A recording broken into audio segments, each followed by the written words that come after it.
If you ask a disagreeable person what he wants, say, or she wants, they'll tell you right away. They know. It's like, this is what I want, and this is how I'm going to get it. But agreeable people, especially if they're really agreeable, are so agreeable that they often don't even know what they want, because they're so accustomed to living for other people and to finding out what other people want and to trying to make them comfortable and so forth, that it's harder for them to find a sense of their own desires as they move through life. And that's not, look, there's situations where that's advantageous, but it's certainly not advantageous if you're going to try to forge yourself a career. That just doesn't work at all. And so even though on average men and women aren't that much different in terms of their levels of agreeableness by the group, if you go out and you look at the extremes, they're very different. So all of the most agreeable people are women, and all of the most disagreeable people are men. And the thing is, the extremes are often what matter rather than what's in the middle. And so one of the ways that's reflected in society, by the way, is there's way more men in prison. And the best personality predictor of being imprisoned is to be low in agreeableness. It makes you callous. Now you might think, well, what's the opposite of compassion and politeness? And the answer to that is, I think it's best sort of conceptualized as a trading game. So let's say that we're going to play repeated trading games. And if you're very agreeable, then you're going to bargain harder on my behalf than you're going to bargain on your own behalf. Whereas if you're very disagreeable, you're going to do the reverse. You're going to think, I'm in this trading game for me, and you're going to take care of your own interests. Where an agreeable person is going to say, no, at best, at worst, this has to be 50-50, but I'd like to help you every way I can. One of the things you have to be careful of if you're agreeable is not to be exploited, because you'll line up to be exploited. And I think the reason for that is because you're wired to be exploited by infants. And so that just doesn't work so well in that actual world. And one of the things that happens very often in psychotherapy, people come to psychotherapy for multiple reasons, but one of them is they often come because they're too agreeable. And so what they get is so-called assertiveness training, although it's not exactly assertiveness that's being trained. What it is the ability to learn how to negotiate on your own behalf. And one of the things I tell agreeable people, especially if they're conscientious, is say what you think. Tell the truth about what you think. There's going to be things you think that you think are nasty and harsh. And they probably are nasty and harsh. But they're also probably true. And you need to bring those up to the forefront and deliver the message. And it's not straightforward at all, because agreeable people do not like conflict. Not at all. They smooth the water. And you can see why that is in accordance with the hypothesis that I've been putting forward. You don't want conflict around infants. It's too damn dangerous. You don't want fights to break out. You don't want anything to disturb the relative peace. And if you're also more prone to being hurt physically and perhaps emotionally, you also may be loath to engage in the kind of high-intensity conflict that will solve problems in the short term. Because it takes a lot of conflict to solve problems in the short term. And if that can spiral up to where it's dangerous, which it can if it gets uncontrolled, it might be safer in the short term to keep the waters smooth and to not delve into those situations where conflict emerges. The problem with that is it's not a very good medium to long-term strategy, right? Because lots of times there are things you have to talk about because they're not going to go away. And the advantage to having a well-socialized disagreeable person is that they really don't let much get in their way.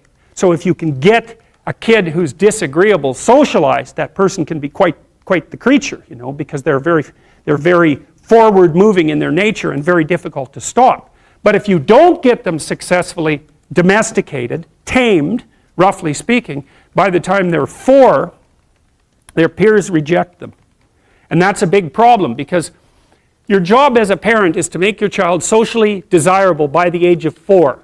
Like you want to burn that into your brain, because people don't know that. That's your job.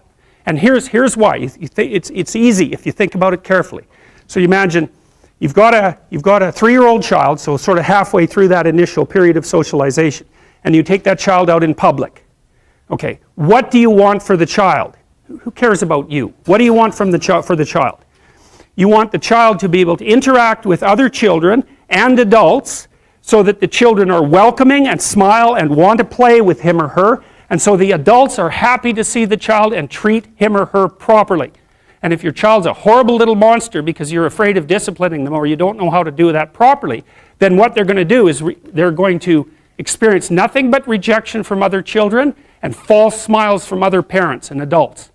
And so then you're throwing the child out there into a world where every single face that they see is either hostile or lying. And that's not something that's going to be particularly conducive to the mental health or the well-being of your child. If your child can learn a couple simple rules of behavior, like don't interrupt adults when they're talking too much and pay attention and try not to hit the other kids over the head with the truck any more than is absolutely necessary, then, and share and play properly, then when they meet other kids, the kids are going to try out a few little play routines on them, and that's going to go well, and then they're going to go off and socialize each other for the rest of their lives. Because that's what happens, is that from 4 years old onwards, the primary socialization with children takes place among other children. And so if the kids don't get in on that early, they don't move into that developmental spiral upwards and they're left behind. And you can imagine how terrible that is, because a 4-year-old will not play with another 4-year-old who's 2. But a 5-year-old certainly will not play with a 5-year-old who's 2, right? Because the gap is just starting to get unbelievably large. And so the kids start out behind, and then the peers leave them behind, and then those kids are alienated and outside the peer group for the rest of their life. Well, those are the ones that grow up to be long-term antisocial, right? They're already aggressive. It doesn't dip down. Now, what happens to normal boys, roughly speaking? Imagine the aggressive 2-year-old types. They get socialized, so their level of aggression goes down, and then they hit puberty and testosterone kicks in, and bang, levels of aggression go back up. And so that's why males are criminals between the ages roughly of 16 and about 25. So, and it matches the creativity curve, by the way. It's so cool. If you look at the spike of creativity among men, 16 to 25, then it starts to go down. Criminality matches that absolutely perfectly. So that's quite cool. So, and so the testosterone levels raise the average level of aggression among men. It's more dominance than aggression, actually, and testosterone is by no means all bad. And then it starts to decrease at about age 25 or 26, which is usually when men stop staying up late at night, stop drinking as much, develop a full-time career, and take on the burdens and responsibilities and opportunities that are associated with a long-term partner and family. And so, well, so that's the development of what I would call predatory aggression, because I also think that the agreeableness distribution is probably something like predatory aggression versus maternal sympathy. It's something like that.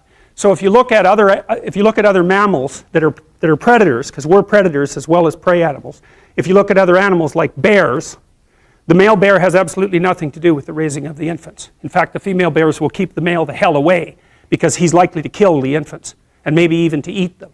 So there's no maternality at all in solitary male mammalian predators. It's really useful to investigate the viewpoints of people who have opposing views to yours. Because they'll tell you things, not only will they tell you things you don't know, they'll also tell you how to see the world in ways that you don't see it. And they'll also have skills that you don't have, that you could develop. So for example, if you're an introverted person, it's very useful to watch an extroverted person, because the extroverted person has ways of being in the social world that aren't natural to you, that you can use to improve your toolkit. And if you're disagreeable, one of the best things to do with disagreeable people, especially if that's alienating them from other people, for example, because it can, people treat you like you're a selfish, arrogant son of a, maybe that's because you are. It's like, okay, so what do you do about that? One of the most promising treatments, let's say, for that is get the person to do something for someone else once a day, just as a practice, and learn how to do it. Maybe you can wake the circuit up, if you think that it's lying dormant in you, which is probably right. I think we have a very wide range of propensities within us. Some are switched on, genetic propensities. Some are switched on, but I think that if you put yourself in the right situation or walk yourself through the right exercises, you can switch some of these other things on as well. But it takes work and dedication and discipline. I would say, generally speaking, if you want to adapt yourself properly to life, you should find a niche in the environment that corresponds with your temperament. Right? You shouldn't work at cross purposes to your temperament because it's just too damn difficult. But having done that, then you should work on developing the skills and viewpoints that exist in the space opposite to your personality, because that's where you're fundamentally underdeveloped. And that way I think you can extend out your temperamental capability across a wider range. And to me that's roughly equivalent as bringing a richer toolkit to each situation.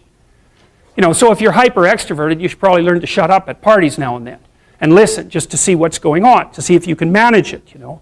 And if you're introverted, well, then you should learn how to speak in public and to learn how to go to parties without hiding in the corner and saying nothing to anyone. You know, and if you're agreeable, then you need to learn how to be disagreeable so people can't push you around.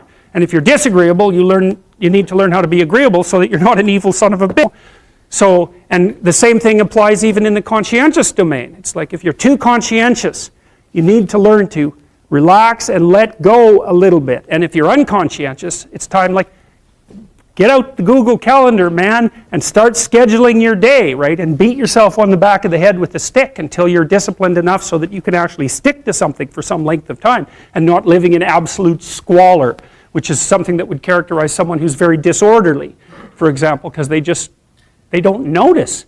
It doesn't bother them, disorder. It's like, maybe they can see it, but it doesn't have any emotional valence, and so it doesn't have any motivational significance. You know, so the other thing you might want to think about too, if you're choosing a partner, is try not to choose someone who's too distant from you on the temperamental variables, because you're going to have a hard time bridging the gap.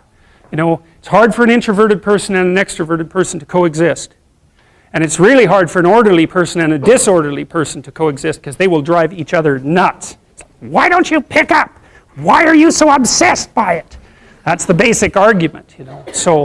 So it's useful to know about your temperament so that you can negotiate the space with your partner as well. And I don't think you should try to find someone who's exactly the same as you, because then you don't have the benefits of the alternative viewpoint.